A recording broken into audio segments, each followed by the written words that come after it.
Now we're going to look at OCD, a tumbleweed. Laura, who suffers from Tourette's syndrome as well as classic OCD, describes a plethora of symptoms, ranging from violent thoughts about knives to compulsive shopping sprees.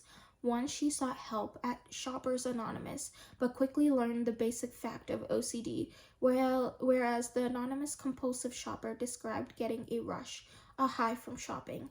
Laura gains no pleasure from her repeated trips to the mall. She says, "My obsessions are painful. They're not nice. I'll buy something I don't need, and then I'll return it. I almost get more charge out of returning it than buying it." Laura's statement helps to clarify an important difference between OCD and the problems with impulse control, as a behavior OCD in itself is essentially never enjoyable. Laura is also driven crazy about obsessions, the fear of harming herself or someone else, of doing something embarrassing, of planes crashing into her house, or a freeway overpass toppling on her. It's like one obsession propels another that propels another. If you've seen the rat on a wheel, that what it's like, that's what it's like. Or the teacup ride at Disneyland that spins unforgivingly fast. Laura has never acted out on a violent thought. People with OCD never do. Through behavior therapy, she has learned to relabel her thoughts as irrational, to tell herself it's not reality. You're frightened because it seems so horrific and unbelievable. She now knows that she can control those thoughts and urges. No matter how strong or disruptive they become, she still battles the obsession, which she describes as her added baggage that she takes everywhere with her and cannot walk away from.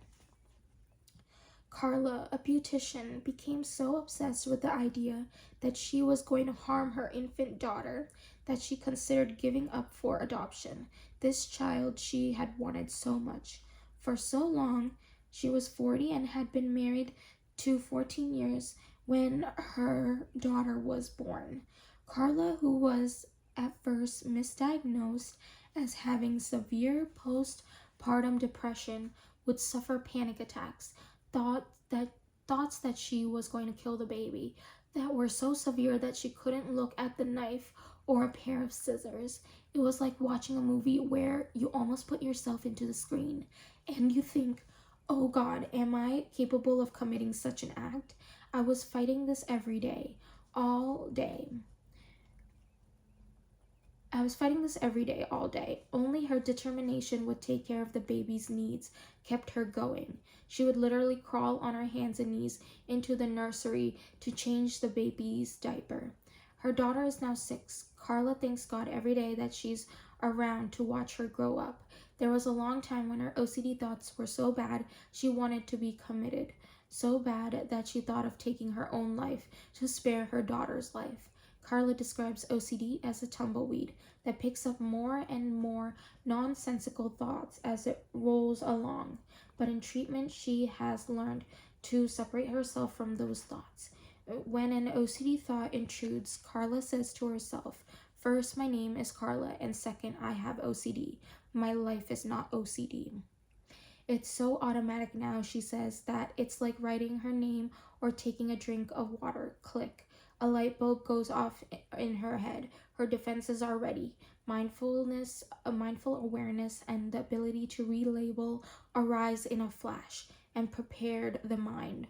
Although many people with OCD are loath to tell others they have this problem, either out of embarrassment or fear of losing their jobs, or perhaps they've learned that people just don't want to hear about it, Carla finds a great sense of relief in sharing her secrets with others.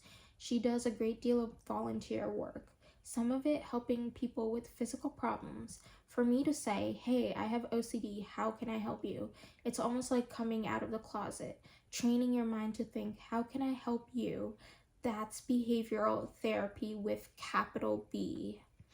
Of course, Carla says, "I wish there was some super remedy where I could commit myself to a hospital, have surgery, and come out healthy. But it's not fact. But that's not fact. Behavioral therapy is the next best option. In some ways, it's even better than when it results in a person's development of mindful awareness." Now you have an understanding of step 1, relabeling, calling OCD what it really is. I will introduce you to the reattributing step. In essence, reattributing is nothing more than placing the blame for OCD symptoms squarely where it belongs, with your sticky brain. Reattributing answers those nagging questions. Why is this thing bothering me so much? Why doesn't it go away? OCD doesn't go away because it's a medical condition. Someone with Parkinson's disease may decide, oh, I'm no damned good. Why can't I move at the same speed as everybody else? The person with Parkinson's has to regroup and say, because I have a medical condition, I must adjust to this condition. You must adjust to the condition called OCD and maximize your function. You're not a victim, you're working on a problem. Key points to remember. Step 1 is the relabel step. Relabel means calling the intrusive, unwanted thoughts and behaviors what they really are. Obsessions and compulsions.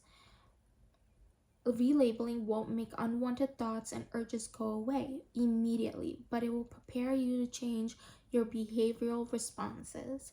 When you change your behavior, you change your brain.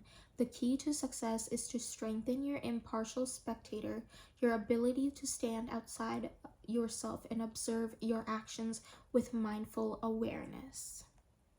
So in the next video, we're going to be looking at chapter 2, which is step 2, reattribute, for unlocking your brain. And hopefully we get into how reattribute works against OCD.